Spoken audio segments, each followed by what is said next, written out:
Wong arep menange dhewe. Anggere kalah kata-kata kok rene gecek. Apa kowe? Aku ya kalah nek digecek ya, Tru.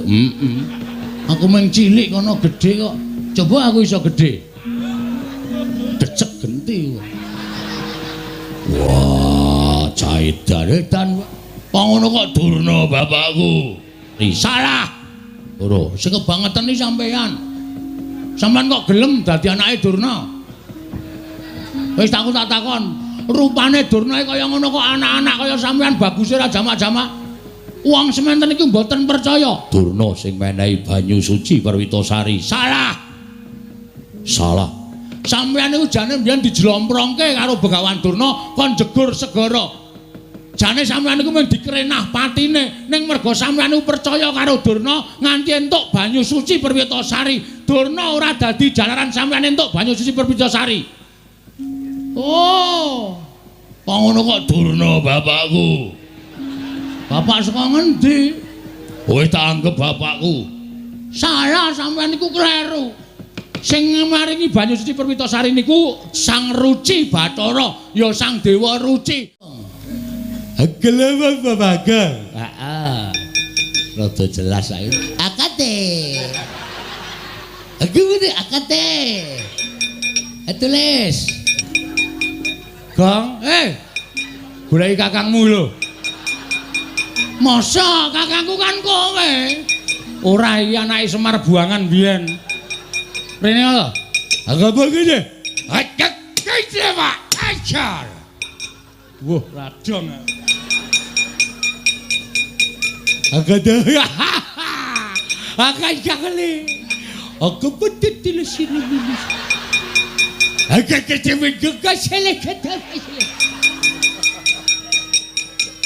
Kowe dong boleh. Ora. Aku iso ngomong meneng wae to ngerti wangsuli lak beres. Ada. Agak aku le to. Agak to. Agak to. Piye tra iki salusine piye iki?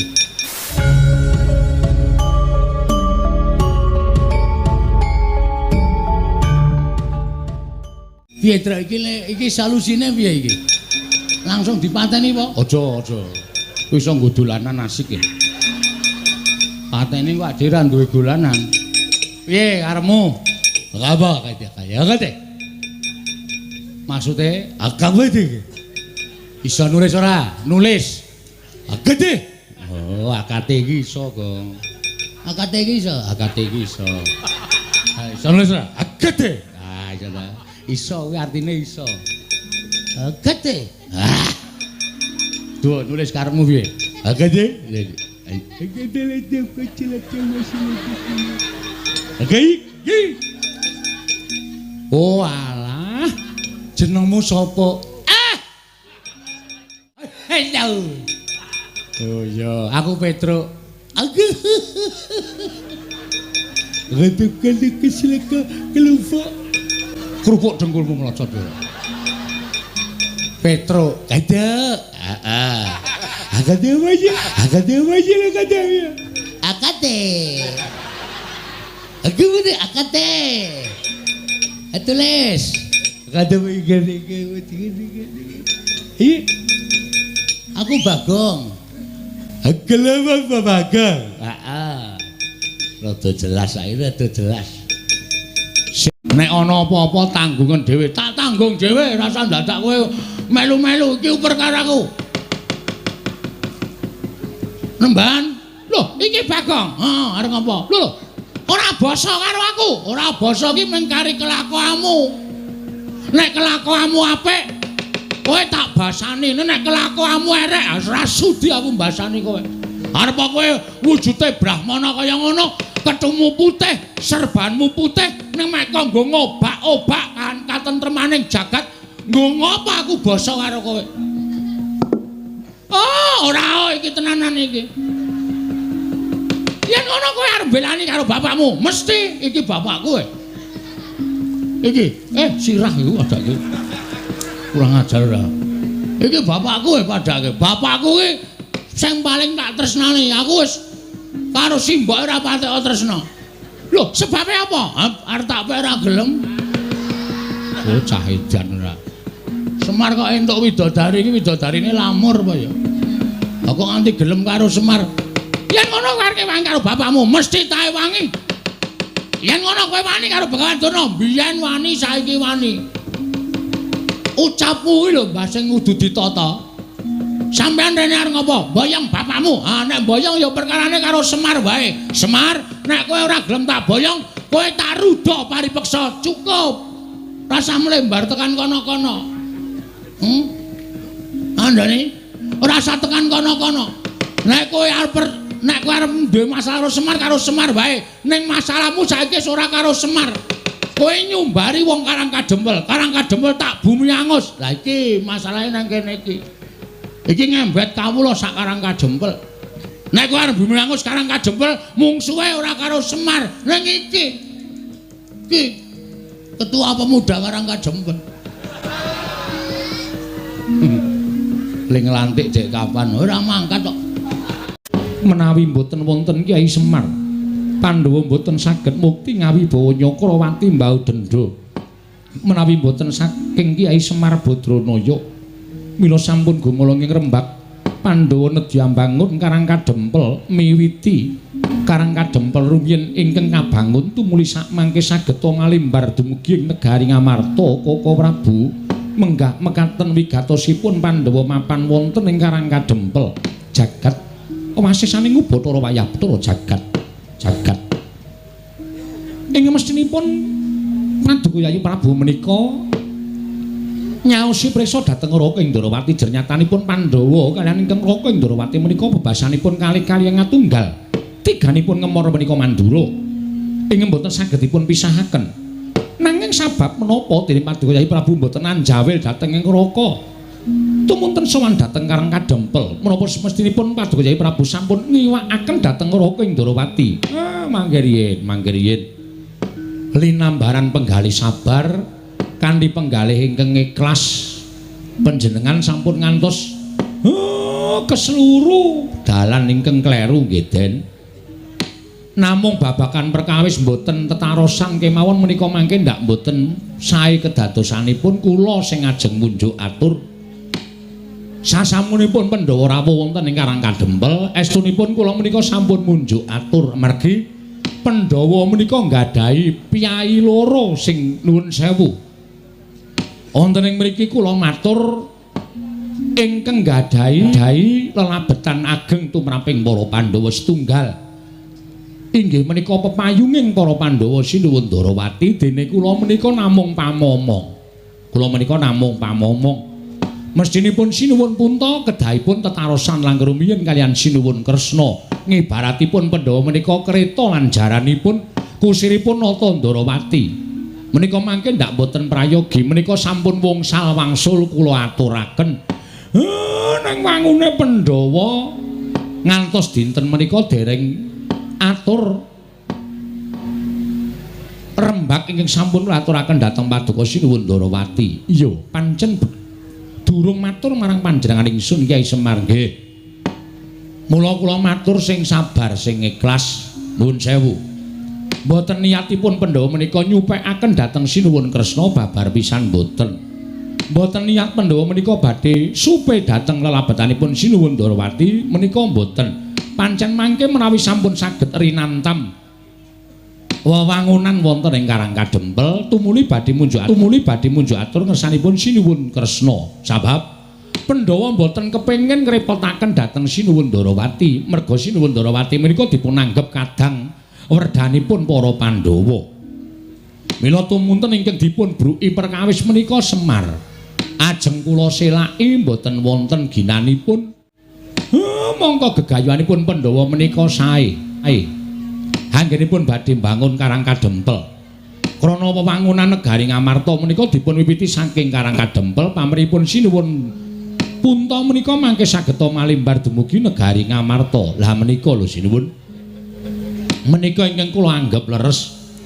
Mergi racak-racakipun ingkang sami kelampah wewangunan menika punjeripun wonten ing Kutagara. Wekasan ing kemapan wonten ing Pradesan Karangparden wonten ing pagunungan boten saged ngraosaken mila tumunten sak mangke kula nggenahaken dhateng para Pandhawa, mrenahaken dhateng para Pandhawa. Wewangunan dipun wiwiti saking Karang Kadempel. Mengkono Kakang Semar nggih. Ning nggih niku. Dereng kemawon kula menika ngrantam rancangan-rancangan ing ajeng kula aturaken sinuwun Prabu Puntadewa. Babak anglayoni jujulan usuli. Wau dalu niku kula ngimpi. Ingkang kababar kawursita madyaning pasumpenan. Nalika semanten boten sangkan paran boten wonten asalipun saking pundi dumadakan Karang Kadempel ketekan banjir bandhak. Mongko banjir kala wau ngendhangaken ndara-ndara kula Pandhawa. Ngantos bingung kenganglangan manah kula kudu kepripun.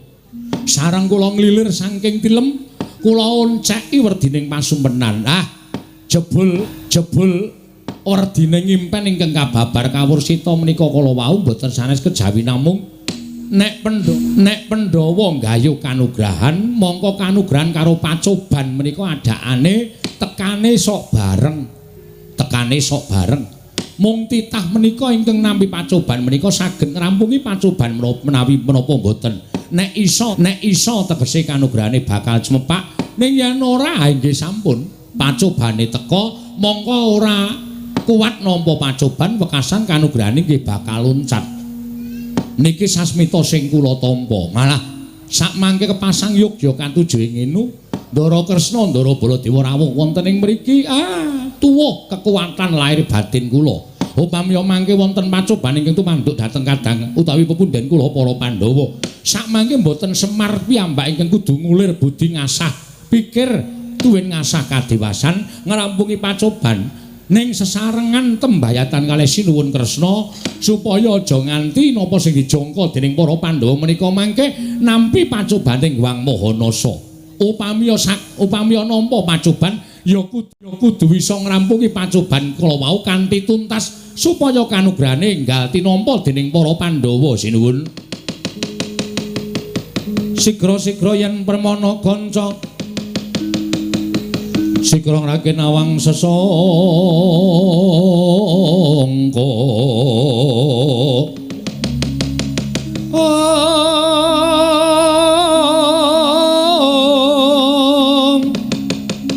Nalendra mbek marwa sing sang Katri gumulung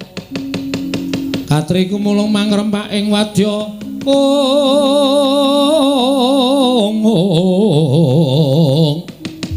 Kurdo kurore kagiri-giri Ronanggono magawe oglari rawang-wang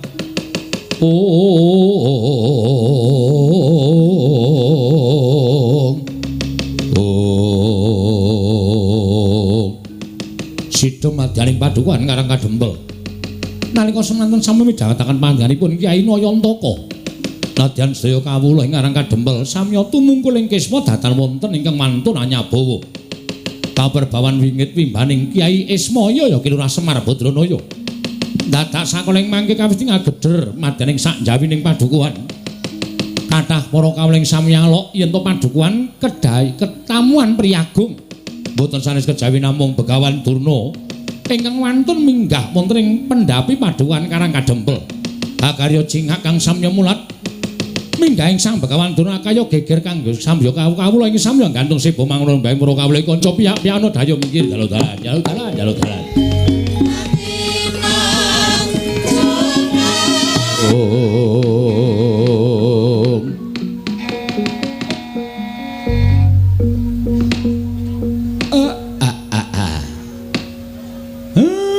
iki kok malah saya akeh priyagung sing rawuh ning Karang Kadempel. Mboten mangling Penemban Durna. Sami wilujeng Penemban. Kandak blegujuk suaru gembel, Semarante. Hawela. Oh iya Semar. Slamet tekaku.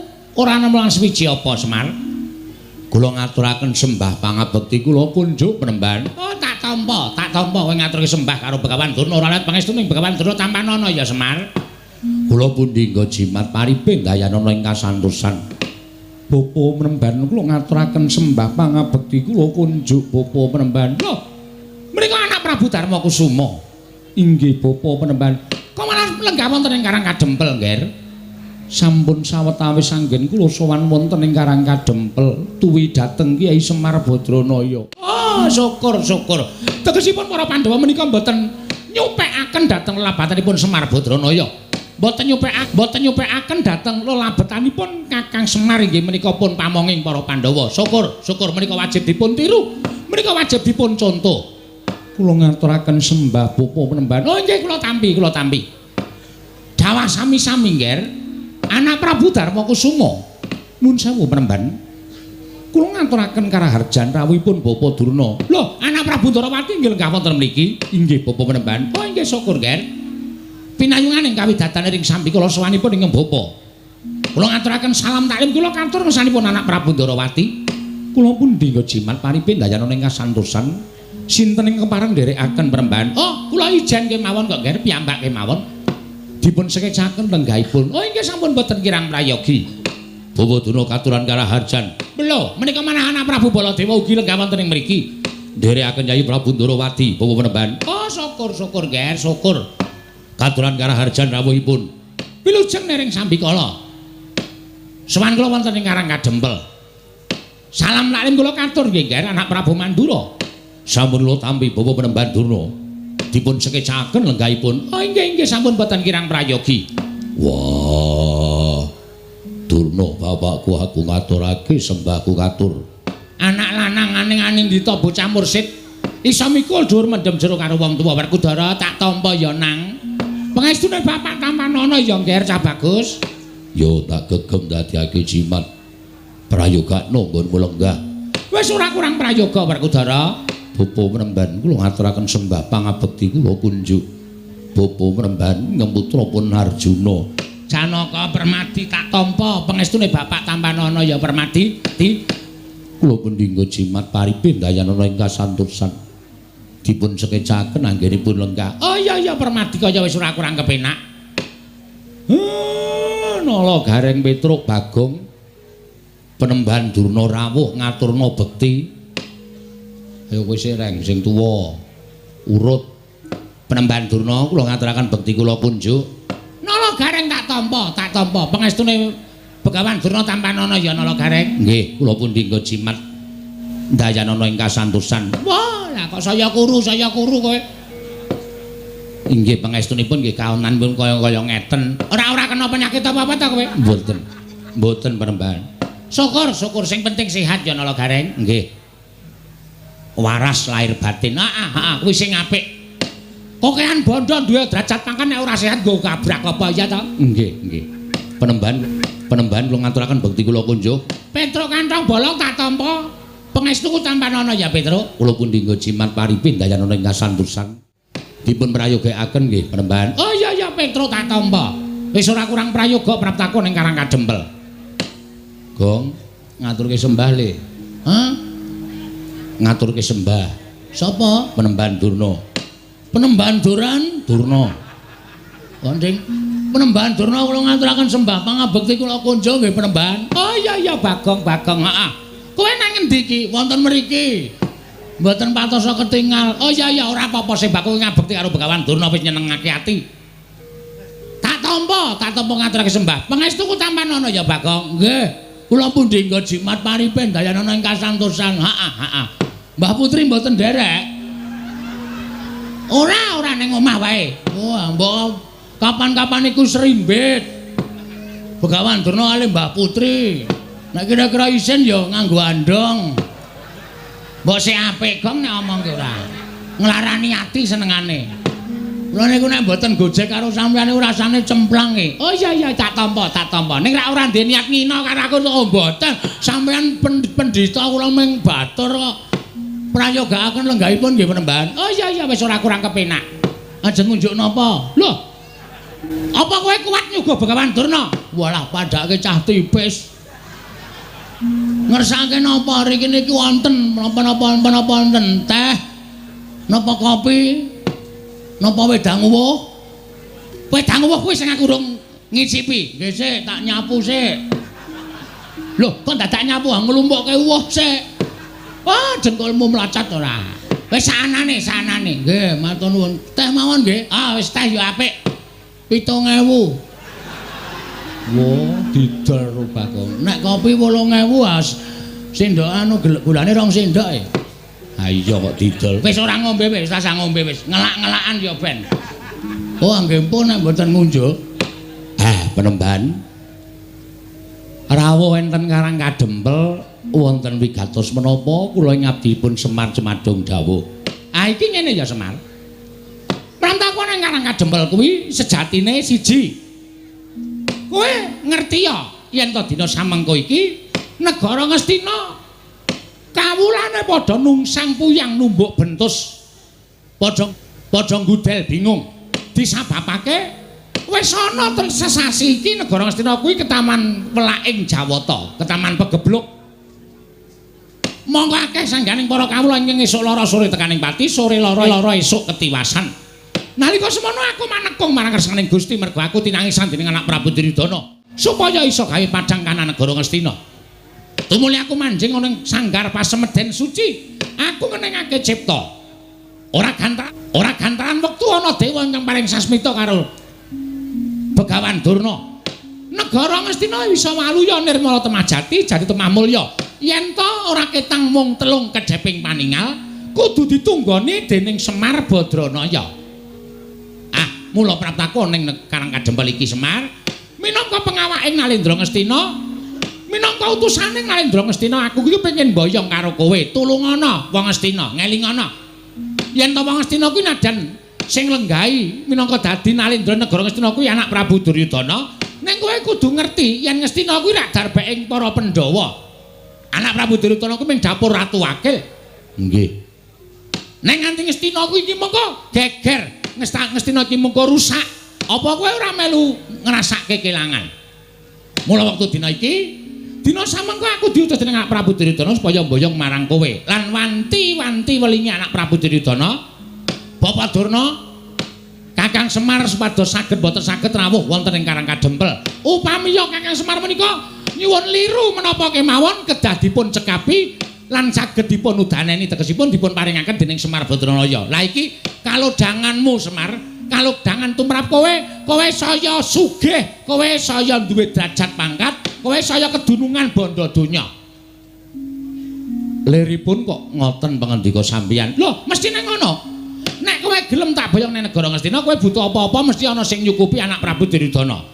Monggo tak sawang Semar. Kowe wiwit suwita marang para Pandhawa, wiwit kowe ngabdi marang para Pandhawa tekan seprene iki kok omahmu blas ora ana undakane babar blas. Pendapamu ya wis ming kaya ngene iki, wandene bale wismamu ya wis ming kaya ngono kuwi. Tur kowe kuwi uripe ketok nggone katon sengsara banget. Mula dina iki ayo padha benake uripmu sarana kowe rawuh ning negara Ngastina. Kowe dadi srana berating Sukerta sing tumanduk nang negara Ngastina, tur kowe uga bakal entuk brana picis derajat pangkat. Ngendikane anak Prabu Duryudana, Bapak Durna, Semar nyuwun pangkat napa? Badhe kula paringaken. Mula kowe men tekan negara Ngastina mengko ora mung dadi abdi, upama kowe kepengin dadi tumenggung, mesti bakal diwenehi pangkat. Lho apa ora glelek? Kowe sowane negara Ngastina, mengko dirasake sik 3 dina, 4 dina, 5 dina. Nek jenak, nek kepenak nggonmu urip ning negara Ngastina, ora usah wedi karo anak-anakku Pandhawa. Anak-anakku Pandhawa mesti padha manut karo Begawan Durna. Omahmu iki dimbrukke. Omahmu iki dimbrukke. Kaya ngene iki nang Ngastina wis ora kanggo. Ngastina wis ora kanggo tak kandhani. Kaya ngene iki nang Ngastina menggo kayu bakar. Nggih. Dimbrukke terus monggo kowe tak yasake omah ning negara Ngastina. Nek perlu sak anak-anakmu. Sak anak-anakmu tak yasake kabeh. Mengko digawe perumahan Panakawan.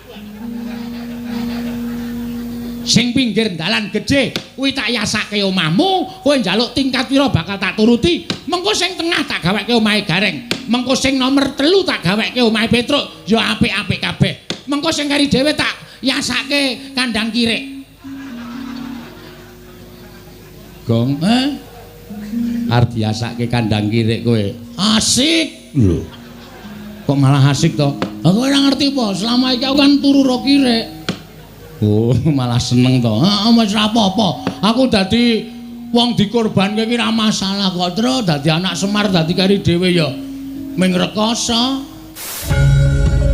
Saiki arep dadi perumahan ya ming diasake kandang kiri, ora masalah, ora masalah. Kowe matur karo aku, Semar. Gage, kowe njaluk apa? Njaluk Brana Picis? Pirang miliar, pirang triliun dibayar kenceng. Anak Prabu Duryudana kuwi ratu ingkang sugih dhewe. Seprapat jagat bandane ora bakal kelong nek ming bayar karo kowe.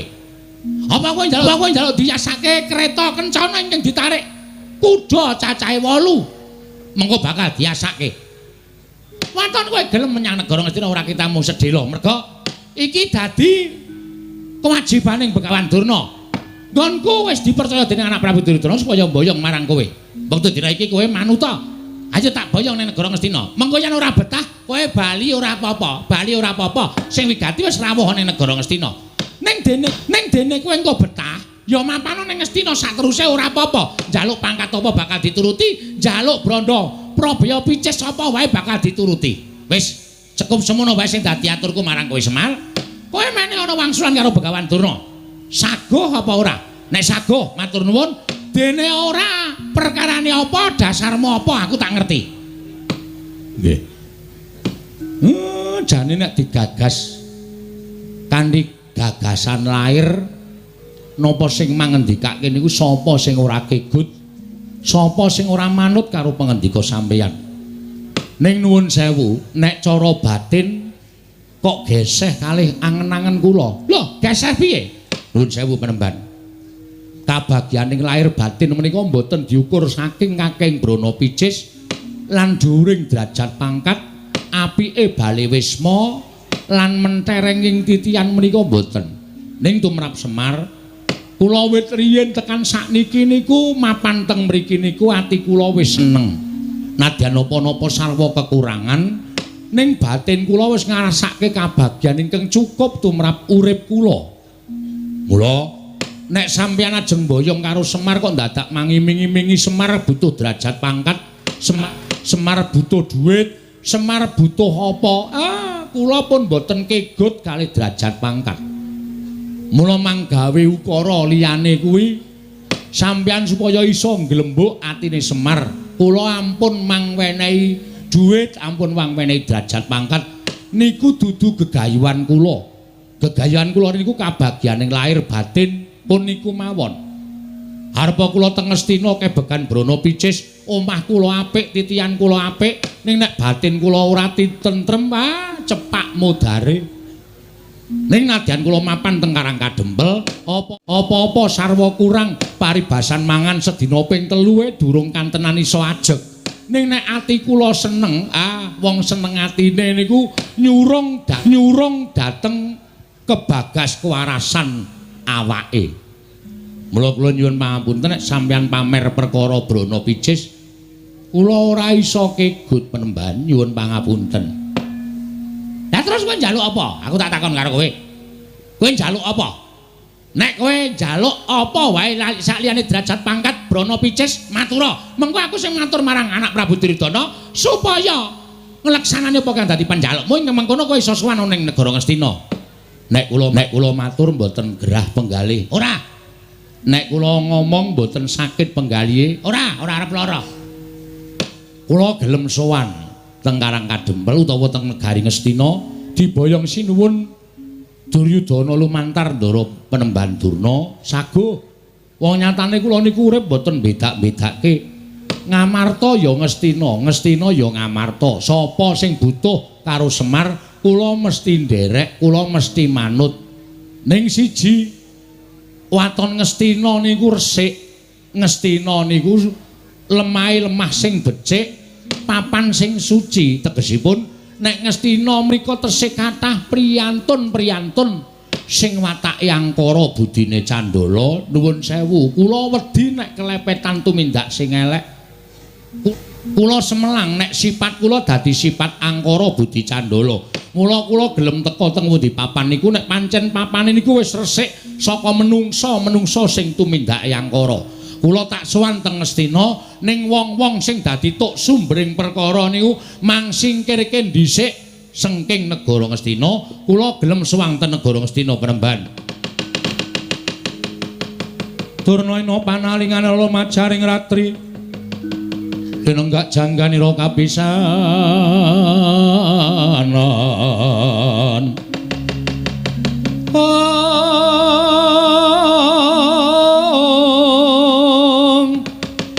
aneng prang Bratayuda mastaka kabuncang mungging wana mastaka kabuncang mungging wana ing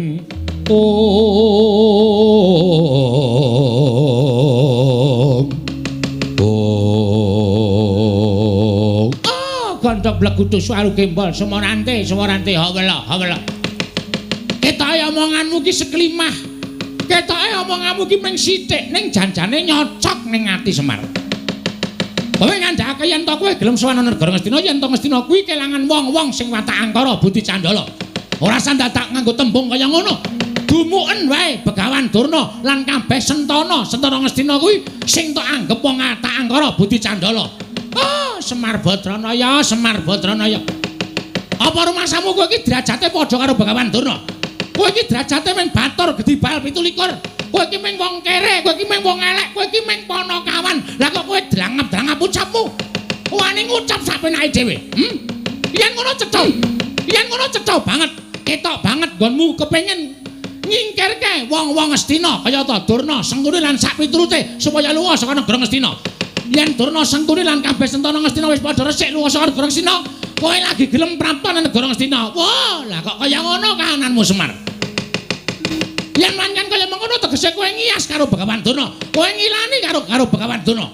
Yen nganti aku ora kelakon boyong marang kowe, apa kelakon aku sowan nang istana anak Prabu Duryudana bakal dinukanan dening anak Prabu Ngastina. Semar, saiki ngene, ora sakekan gunung tanpa guna. Wase kowe gelem apa ora? Kula gelem ning syarate niku mau. Syarate niku wau nek sampeyan iso ngudaneni kula tak sowan teng negara Ngastina. Mboten sah ngangge napa-napa. Ora usah dipethuk, ora usah didabyang, ora usah ditandu. Kula tak mlaku sekengkara kadempel tekan negara Ngastina. Ning nggih niku wau. Ngastina kudu resik saka wong-wong sing angkara murka, wong-wong sing tumindake candala budine angkara. Niku mawon panjaluk kula. Nek ngono cekak gampange kowe ora gelem sowan negara Ngastina. Yen to Durna lan kabeh Sentana Ngastina isih mampan negara Ngastina. Manut sampeyan lingarani. Apa kelakon kowe tak ruda paripeksa?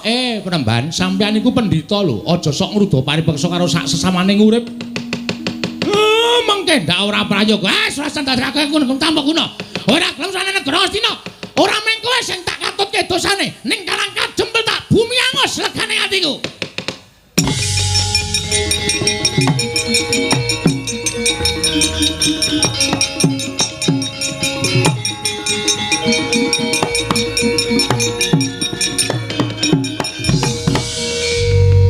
Bagong kowe arep ngopo? Saka mburi kok sandalmu tok uncalke. Terus kowe maju mengarep eneng apa? Aja gawe perkara. Arepa Begawan Durna nesu, wong nesu kuwi aja dimungsuhi nganggo kanepson. Okol kuwi aja dimungsuhi nganggo okol ning nggunakake akal. Lah kowe mengko wani karo Durna malah kriwikan dadi grojokan, geguyon dadi tangisan. Semeneng ra we? Aku ngene iki mbelani karo kowe, Mir. Kowe sadar ora Durna mau ngucap apa? Tak nengke wae nek mung perkara padu karo kowe ora masalah. Toh kuwi perkaramu karo perkarane Begawan Durna. Ning terakhir kata-katane Begawan Durna sing marahi aku ora kuat ngampet hardaning kanepsan. Semar nek kowe ora gelem tekan negara Ngastina, Karang Kajempel tak bumi angus. Mar. Mbok Pak, ora sudi. Aku ki bapakmu, sampe sak karepmu kowe ngayal kok kandhani kok. Kowe kudune manut nek kandhani anake kuwalik. Anak ki manute kandhani karo wong tuwa. Iki kudu diwalik, iki jaman milenial. Bang ora ngono karo wong tuwa kok sapenake dhewe. Ngono, nek muni wis ngembet Karang Kajempel iki masalahe ora masalahmu tok. Ning iki masalahe karang kajempel, Pak. Dheweke ngrasani arep bumi angus karang kajempel. Padha karo dheweke arep mentala mateni kawula sakarang kajempel. Pendhita yang ngene kudune disingkirke. Apa? Kowe iki domonge kok aku ki arep ngandani karo kowe, rasa sok ngandani. Kowe iki meng SD, aku insinyur kok. Nyepelekke ora sakaremu. Nek ana apa-apa tanggungan dhewe, tak tanggung dhewe, rasa dadak kowe melu-melu iki uper karo aku. Nemban. Lho, iki Bagong. Arep ngopo? Lho, ora basa karo aku. Ora basa iki mung kari kelakuanmu. Nek kelakuanmu apik, kowe tak basani. Nek kelakuanmu elek, ora sudi aku mbasani kowe. Arep kowe wujude brahmana kaya ngono, ketemu putih, serbanmu putih, ning mek kanggo ngobak-obak kan katentremaning jagat. Nggo ngopo aku basa karo kowe? Ora iki tenanan iki. Yen ngono kowe arep belani karo bapakmu, mesti iki bapakku. Iki, sirah iku adake. Kurang ajar ora. Iki bapakku padake. Bapakku iki sing paling tak tresnani. Aku wis karo simboke ora patek tresna. Lho, sebabe apa? Arep tak ora gelem. Cah edan ora. Semar kok entuk widodari iki widodarine lamur apa ya? Kok nganti gelem karo Semar. Yen ngono kowe arep wangi karo bapakmu, mesti tae wangi. Yen ngono kowe wani karo Begawan Durna, biyen wani saiki wani. Ucapmu iki lho mbah sing kudu ditata. Sampeyan rene arep ngopo? Boyong bapakmu. Nek boyong ya perkarane karo Semar wae. Semar, nek kowe ora gelem tak boyong, kowe tak rudha paripeksa. Cukup. Rasa mlembar tekan kono-kono. Andane ora usah tekan kono-kono. Nek kowe arep duwe masalah karo Semar wae. Ning masalahmu saiki ora karo Semar. Kowe nyumbari wong Karang Kajempel. Karang Kajempel tak bumi angus. Lah iki masalahe nang kene iki. Iki ngembet kawula sak Karang Kajempel. Nek kowe arep bumi angus Karang Kajempel, mungsuhe ora karo Semar. Ning iki ketua pemuda Karang Kajempel. Ling lantik cek kapan ora mangkat kok. Oh iya po, ketua pemuda. Mula sapa sing arep ngobak-obak katentremaning Karang Kajempel? Aku sing ora trima. Nek kowe arep meksa karo Semar dipeksa, monggo. Nek kowe muni tak bumi angus Karang Kajempel, aku sing ora trima. Lho, nek ngono kowe wani karo Begawan sing tak wedeni awamu. Kancak bleguduk selalu kembal Sumorante, hawala. Derajate Durna kok diwanani karo Bagong. Ngendi papane wong neter katidayan? Gong, hati-hati lho, Gong. Dipikir sik, engko nek dadi geger sapa sing arep ngewangi karo kowe. Kowe ngopo cerewet, Truk? Iku wis arep dadi kok mendadak kowe nyelo-nyelo. Meneng ta iki wis dadi iki kok bar iki terus rampung terus limbukan, ndak kesuwen. Ngendi pamane wong Bantayuda? Iki. Blabar waja kentem kawan. Ayo dijajal. Durna apa Bagong sing tekaning pati? Metu njaba. Kene marganing patimu. Piye? Metu njaba kene marganing patimu. Ayo arep ngopo ayo. Tak totok sirahmu ora. Metu njaba jelas mati. Nek metu jero jelas urip. Rumangsane ora wong kok kata-katane ora iso digagas lho. Lho nek ngono kowe wani karo Begawan Durna, wani metu njaba ayo kowe karaku. Apa sapa sing tekan wani? Metu njaba lan tututi Begawan Durna. Tantang-tantangan Durna wis metu kok kowe malah mbegogok. Ora Bagong lah kok kowe iki nantang Begawan Durna. Durnane wis metu kok kowe isih nang kene. Aku lho mung nantang tok e. Lho, lah sing temandang sapa? Ya mbuh. Caitan to kae. Kae masalah to sing arep temandang sapa? Truk. Kowe iki ora luwih gagas saka aku to? Heeh. Lah ngopo kowe iki ora gelem temandang? Lah aku ora nantang kok. Sing nantangke aku. Sing temandang kowe. Wah, Bagong. Apa wis tok pikir kowe wani karo Durna bapakku? Wis, anu mpun. Kowe ngerti Durna iki sapa? Pendhita saka 5. Dudu kuwi. Durna karo aku iki pernah apa? Murid karo guru. Aku nganggep Durna bapakku kuwi kaya apa? Kaya apa? Kaya bapak dhewe. Ana apa kowe wani karo Durna padha karo wani karo Werkudara? Sing kebangetan iki sampean. Sampeyan kok gelem dadi anake Durna? Wis tak takon, rupane Durna kaya ngono kok anak-anak kaya sampean baguse ra jamak-jamak. Wong sementen iki mboten percaya. Durna sing menehi banyu suci Perwitasari. Salah. Salah. Sampeyan niku jane mbiyen dijlomprongke karo Begawan Durna kon jegur segara.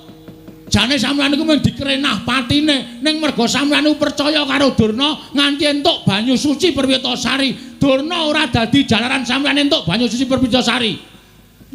Oh. Kok ngono kok Durna bapakku? Bapak saka ngendi? Kowe tak anggap bapakku. Salah sampeyan niku kleru. Sing maringi banyu suci Perwitasari niku Sang Ruci Bathara, ya Sang Dewa Ruci, dudu kok Durna. Ning Durna duduke ning tengah segara. Niku jane niate ora nduduke banyu suci, mateni sampeyan men sampeyan ngrekoso teng tengah segara sing aja-aja patih sengkuni. Kok kowe ngerti? Aku domongi dalange kok. Ngeyel ora. Kula ngerti le rembugan teng jero kotak. Sampeyan ra krungu, sampeyan teng dhuwur dhewe kok. Kula teng isor jejer do teng glenik nika. Bagong iki omong waton jeblak cangkeme. Cangkemmu kowe. Lho. Wah, edan iki malah dunake cangkemmu lho. Kok Prabu Bagong niku nek ngenten iki mboten sah disaruwe. Wong piyambake niku watake kaya ngono. Wah, ning titen ana. Titene apa? Nek nganti kowe wani karo Durna bapakku, mung suwe dudu sapa-sapa ning Werkudara. Lho, aku salin bubukan piye? Aku nantange karo Durna kok mung suwe sampeyan. Mergo kae bapakku. Kowe lah domongi ngayal. Nika niku dudu bapak sampeyan. Bapak sampeyan niku Prabu Pandu Pramuka. Pandu Dewayana. Pandu Dewayana. Pun teng swarga mriku, aja sok ganti-ganti bapak. Apa Dewi Kunti gelem jodoke Durna? Wah, cangkemmu. Mrene kecek ndasmu modar. Gong, wis Gong. Dadi masalah lho. Wong kok arep menange dhewe. Anggere kalah kata-kata kok rene gecek. Apa kowe? Aku ya kalah nek digecek ya, Tru. Aku mung cilik kono gedhe kok. Coba aku iso gedhe. Decek genti. Wah, edan wae wis ngerti iki Bagong Edan. Bagong Edan wis suwe. Ampun njajal gedhe, Gong. Engko. Sing yaene. Nganggre esuk wae gedhe dhewe aku. Oh iya. Ampun Den, niki anak kula. Tur nek kula gagas nggih Durna niku ya kleru. Sampeyan ampun belani wong kleru. Kandhani mir. Sapenake dhewe ora. Apa-apa akar diklerokke. Nek mboyong Semar, mboyong ora apa-apa. Ning nek sampeyan minangka dadi putra bumi Karangkadempel, lahir teng Karangkadempel, nek ana wong ngrasani Karangkadempel tak bumi angus, sapa sing ora merkitik? Niki bumi wutah getih kowe arep dienggo macem-macem. Werkudara, apa? Tak pikir-pikir bener Bagong. Yen kowe mbelani Durna tegese kowe kleru. Arep kuwi gurumu. Ning Durna pancen luput ngene ngucapake. Nggone bakal gawe bumi angus Karangkadempel. Sapa sing ora merkitik yen to dilairake ning Karangkadempel, urip ning Karangkadempel, seger ngombe banyu Karangkadempel, wareg mangan wulu wetu Karangkadempel. Kok bumi kelahirane arep di bumi angus karo wong liya kuwi tegese wong sing ora merkitik atine, ora lara atine, tegese ora tresna karo bumi kelahirane. Wah, rungokke kowe. Oh, apa-apa kok Durna bapakku arep tak belani. Mbok Ndara Janaka wae ra ngendika apa-apa kok. Padahal Ndara Janaka diparingi pusaka karo Durna pirang-pirang. Nggih to, Den? Iya. Sampeyan diparingi ali-ali ampal nggih to? Iya. Ora nesu kok kono mung entuk banyu suci Perwitasari wae. Sapa wani Durna tak idak? Konjur arep gleleng. Mbok didak njajal. Aku didak Semar nesu ya Pak ya. Embuk lho. Iki ora ana sing komplot babar blas iki. Aku ki jenan tenan truk ya ora apa-apa ya. Kowe marahi kok rumangsan. Den, napa sing dikandhake anak kula niku bener. Napa sing dikandhake anak kula niku landesan bebener. Mula sampeyan ampun nganti pisan-pisan sampeyan nyalahke Bagong. Bagong niku mbelani bapakne, mbelani bumi kelahirane. Nek enten napa-napa Bagong ya melu ngrasake nek Karang Kadempel nganti di bumi angus tenan karo Durna. Napa sampeyan ora mesake kawula sak Karang Kadempel? Napa sampeyan mboten prihatin nimurpi Karang Kadempel diosak asik karo Begawan Durna? Werkudara. Nggih. Apa sing dikandhakake dening Kyai Semar mau bener? Lah, kandhani ngeyel. Apa sing dikandhakake karo Kakang Semar mau bener? Mula aja tok belani karo Durna. Wah, yo. Ya piye? Ya wis, aku manut. Ning janji ana sing njatosi Durna bapakku aja takon dosa, tetep dadi mungsuhe Werkudara. Piye, Kang? Sapa sing njatosi Durna dadi mungsuhe Werkudara? Nglimpe to. Durna bingkem, heeh. Seret ning nggon sepi cucuki pukul besi sirahe. Koyo anarkis banget ya, man gemes aku. Nek ndi arep ketekan Durna kok mesti geger, nek ndi arep ketekan Durna kok mesti kisruh. Rumangsaku ora. Lah kae piye Begawan Durna wis metu ning jaba.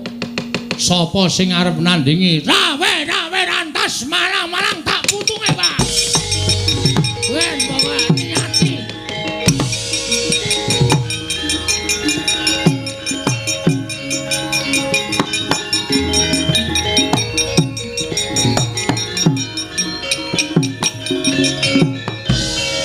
Pancen cah katok tenan. Ora wedi karo sapa-sapa. Nek wis duwe niat mbelani karo bumi kelahirane kok ora nyawang mungsuhe sapa kok nekate ra jamak-jamak. Ya mung gumunku kuwi nala garing karo Petruk sing luwih sentosa, luwih tuwa kok ora duwe pikiran sing kaya ngono. Nyang, ndak seneni. Petruk ki sing gedhe dhuwur ya ora duwe pikiran mbelani Karang Kadempel. Itu nun aja njatosi Durna nek ra lali. Wah, caitan ora. Werkudara iki kok padu kok musuh Panakawan demen kewirangan. Yayaji menawi ngaten samangke menapa sampun dipun aturaken Kyai Nayantaka sampun ndara dasih tegesipun kados pundi Koko Prabu? Tegesipun menawi Pandhawa nggayuh kanugrahan sakmangke pacobanipun ugi sampun cumepak ketitik Begawan Durna ingkang sampun sowan wonten ing Karang Kadempel wigatosipun badhe mboyong dhateng Kyai Semar. Monggo menawi Kyai Semar sakmangke tedhak dhateng negari Ngastina tan kurunga menawa paduka supe dhateng watak wantu ning Kurawa ingkang namung badhe damel geger kawontenan negari utawi kawontenanipun Kyai Semar Badranaya. Inggih Koko Prabu menawi ngaten lajeng paringipun Werkudara. Nggih. Nadyan kowe ora tumandang ning tak jaluk Yayi. Ewang-ewang ana Panakawan ya. Wah, apa aku kudu mungsuh Durna bapakku? Ora perkara kuwi. Ning anak-anakmu kabeh dawana supaya nrenggalangi balane Durna, mbuh Kurawa, mbuh sapa sing bakal tekan Karang Kadempel. Yo, ngestoke dawuh. Mangsa Baranga, aku mengkari manut karo Kresna kakangku. Lah, rak ngono malah kepenak lho. Wis kowe ora usah tumandang, kowe lenggah. Wis tuwa. Nyawang anak-anakmu sing padha ngrewangi marang Karang Kadempel. Yo, Baladewa kepengkari manut. Sinuwun gandeng sakmangke menika sampun kula anggep cekap rembagan mangke saged dipun sambet malih. Kula tak rembagan catur netra Sinuwun Prabu Darmakusuma, sinuwun Kresna, sinuwun Baladewa, Ndara Werkudara, Ndara Janaka, kula suwun ampun negake Karang Kadempel nggih, Pun. Iya, Kakang Semar mengko aku yang bakal njogo Karang Kadempel. Yo, Semar aja kuwatir. Aku yang bakal mulatake marang Karang Kadempel. Yo, Semar. Aku yang bakal njogo Karang Kadempel. Kakang Semar aku yang bakal gawe tentreming Karang Kadempel. Gandeng sampun paripurna, lilanana kula tak mlebet wonten ing griya. kawula sak padukuhan badhe kula bibaraken sak mangke menawi rubeda ing tumanduk wonten Karang Kadempel menika sampun sirna tumunten badhe kula wiwiti ambangun Karang Kadempel minggahipun negari Ngamarta Kakang Semar Badranaya mangsa borong kaya wis purna gati ning Mananggilan Kilar Semar Badranaya arsa tedhak manjing telenging bali wisma katingal saking Mandrawa candraning Kyai Semar kaya gumebyar busan iki sapa iki matane kok gedene rajamak kaya nduk diceplok Tru Rene ngapa to jebul Durna ora nggawa Kurawa Tru sajake iki murite Durna Durna ya ora mung kok nggawa Kurawa nek ora nggawa Kurawa mesti nggawa murite wah lah kok iki kok awake keker kaya ngene ha terus piye iki sapa sing arep mungsuh iki lah kowe maju nomor 1 iki ngopo tak kira Kurawa Kurawa wae ana sing tak incem sapa Citraksi lah ora Citraksi ya Durmagati sing nganteng-nganteng ha iki kok wah wis tatone gambar jangkar nggon lengen gentro iki to yes men nek wani-wani nek ora rasa wani men ditandangi karo para putra-putra Pandhawa nek nganti aku mundur isin ha wis men tak lakonane Truk nek kalah wong menang wong perang hitunge ming loro menang apa kalah menang kondang kalah wis modar ya tak lakonane anakmu cilik-cilik lho Gong kowe iki ora ngisru-ngisru pikiran to cilik ya men ana mbokne kok bapakne mati ra sik nyusoni mbokne lah iya ning apa ora mesake sing ragat sapa ha kowe iki padene ngopo nah aku mati kok kan tanggungan gula mentah anakku nek kowe mati aku tanggungan gula mentah anakmu ngono kuwi tegese gotong royong ngantarne anake Semar malah wis tenang ora sampe pedhi rasa mikir tak lakonane urip ya ming doyak-oyak mendring kowe kok mbok ya wis anggere esuk 2000 awan 2000 borose ra jamak-jamak saking dene kowe kok go ala piteno nek wong ra duwe aku ciduk kowe tak kredit kok men ciduke kok dikredit ora iki sapa kok dememeng wae sapa kowe takoni orang aku malah omong-omongan karo kancane takon ya aku yo dasar Waranyata putra Njodipati Gong rasane aneh iki ngedapke mungsuh ngedonke mungsuh ngene iki putra Njodipati arep Antasena Ndara Antasena ana nek nganti konangan malah kowe diajar Ndara Antasena eneng apa ya eneng Antarja Antarja ya ana Gatotkaca ya eneng aku dudu putra Njodipati lho mulak-malik iki piye? Senopati Ndarawati, Ndara Sencaki ya ana. Alah sing ora ana sapa? Bakasan. Aku putra Madukara. Wah nek anak Madukara iki pirang-pirang. Ndara Abimanyu ora ana. Oke, tak ngaku lho. Satria ing Tanjung Anom Raden Abimanyu. Wah. Abimanyu. Aku wis tau ngerti nadyan liwat gambar. Abimanyu iki dapure ora kaya kowe. Aduh, ya wis ganti. Jeneng kok gonta-ganti ora, Ndeng, aku bature. Aku Bagong. Iki sing kandhake Begawan Durna mau. Durna muni piye? Jarene nggone bakal mboyong karo Semar Badranaya di wangsuli karo anake Semar. Sing ragil jenenge Bagong. Wah, kowe to Bagong. Dasar kewarata. Piye gleleng ora? Iki Bagong. Sing mburi sapa? Iki kakangku, Petruk. Kakangku menah cilik jenenge Gareng. Telu kuwi ra iso disangga entheng. Kowe sapa? Aku keseting Sang Prabu Jayeng Sekti saka ing Pagralun. Lho, Jayeng Sekti iki sapa meneh, Truk? Mbuh. Mesti seswane Durna kuwi. Heeh, mestine. Kowe anak buah Jayeng Sekti. Yo, dasar Waranyata. Jenengmu sapa? Sumbang Surajigja. Wah, cah pelit lho. Cah pelit piye? Sumbang Surajigja ora nyumbang ora apa-apa. Duapure Bagong ora. Areng apa kowe? Goleki sing jeneng Bagong sing wani nantang karo Begawan Durna. Kowe mepalangi Begawan Durna ning boyong karo Semar Badranaya. Apa wis kandel kulitmu wis 100 balungmu? Ya urung, aku urung atos balungku urung kandel kulit nulis sing penting wong gelut ki hitungane ming wani kok Mas. Aku wani, kowe wani rampung ngono rasa dadak ngetes atos balungku apa kulit-kulitku rasah kesuwen. Kowe wani, aku wani. Lho, kowe wani karo aku sing tak wedeni apamu? Minggir lho. Iya. Mundak kedupak aku. Oh iya. Wes aku wis pencak medeni lho. Wani, sing tak wedeni apamu? Ora minggat suarep aku. Kramasi epek-epek. Sik, aku esuk mau wis kramas. Lho, tegese kramasi epek-epek iki? Tak kramasi sirahmu, tak nggo gateng sirahmu. Weh lah, penyakit ke Sumbang Surasiksa. Ora ngerti kridane Bagong. Belum tahu apa kridane Bagong. Bagong ki sapa? Aku ki anak Semar. Semar ki sapa? Semar ki dewa Ngejawantah. Kae Sang Hyang Ismanta. Ismaya, Ismaya. Ismanta apa Ismaya? Ismaya. Ismanta itu tukang cukur ya, Tru? Heeh. Ismaya, Ismaya kae kakangne Bathara Guru. Semar ki menehi aku Aji Jaya Kawijayan tinatah mendhat Jinala Menter. Ning Semar weling karo Bagong. Kowe tak newehi kekuatan tak nehi Aji Jaya Kawijayan, Gong. Ning aja tok nggo sewiyah-wiyah. Nggonen nek dalam waktu kamu memang apa kowe? Berhak menggunakan utawa kepepet. Ha iki masalahe bengi iki aku wis kepepet. Sum sapa? Jenengmu sapa? Sumbang Surasiksa. Kon ngundang sapa nek ora Sum? Ya wis sakaremu. Aku kepepet. Kowe nantang karo Bagong sawangan iki epek-epekku iki. Lho, epek-epekku ngopo?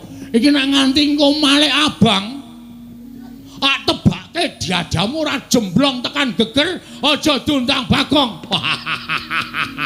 Aku ra wedi. Aduh. Cilaka iki. Ngapusi ora sukses iki. Apa anggapmu aku wedi karo tanganmu? Aku ora wedi. Ayo cobanen. Matno sastra Jenderal Tani Jaya ora bakal tak tinggal loncat. Maju sejang ae. Untamke nyawamu marang kayanganing Bathara Yama Dipati. Sama Ndoro Sencaki.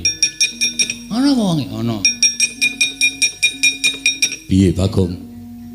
Menjoto ronggon. Menjoto ronggon niki pun mlentrong loro niki. Diantil karo anak buah Durna jenenge Sumbang Surasiksa. Niki lho tak tandangane. Mbok ngono. Ora mung do wedangan wae. Kene nyambut gawe piyai-piyai do lenggan. Mangkat. Yo Bagong. Ngono. Serang. Yo.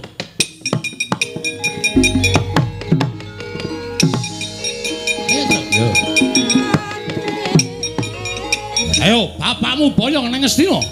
Ora bakal tak wenehake. Jeblok ciacamu kowe. Iya. Wah. Mati kowe. Iya.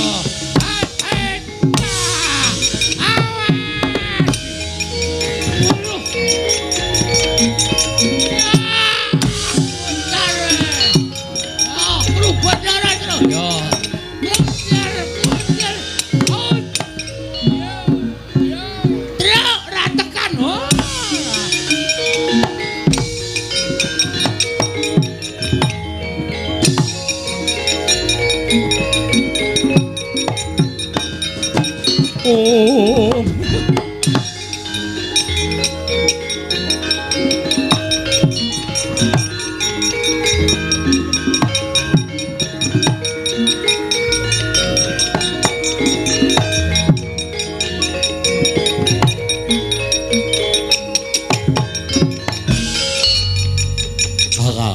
Kakak nama kaya kakak cakap nama sila tu. Kata apa kecil kakak mana tu? Betul. Non. Mungsuhmu ini. Lah pripun? Rene. Kakak begila sabar ini apa? Mumet. Piye ora? Kakak apa sila tu? Sagabak kecil sama dia. Kang, goleki kakangmu lho. Masa kakangku kan kowe. Ora iki anake Semar Buangan biyen. Rene lho. Agak begini. Ajak kerja Pak. Ajar. Wah, radong. Agak dah. Agak jangan. Agak betul di sini. Agak kerja juga selek kata. Kowe dong boleh. Ora. Aku iso ngomong meneng wae to ngerti wangsuli rak beres. Ada. Agak boleh to. Agak piye? Piye tra iki salusine piye iki? Langsung dipateni po? Aja. Kowe iso nggo dolanan asik ya. Pateni kok ade ra duwe dolanan. Piye karepmu? Apa kaya kate? Maksude agak wae iki. Iso nulis ora? Nulis. Agate. Oh, akate iki iso, Gong. Akate iki iso. Iso nulis ora? Agate. Ah, iso ta. Iso kuwi artine iso. Agate. Ah. Duh, nulis karepmu piye? Agate. Piye? Agate. Agate lete kecil Agate. Oh alah, jenengmu sapa? Hello. Oh iya, aku Petro. Aku. Retukan keselaka kelumpuk. Kerupuk dengkulmu melocot ya. Petro, kada. Akade aja lah kada ya. Akade. Aku bener akade. Tulis. Kada iki. Iya. Aku Bagong. Kelapa apa Bagong? Rada jelas ae, rada jelas. Sirmu aku wae sawala kata kawaya kata wis sebare tile bae. Puyer watra. Ora isih kuat aku isih kuat. Apa diketek kemana jelek apa jadi?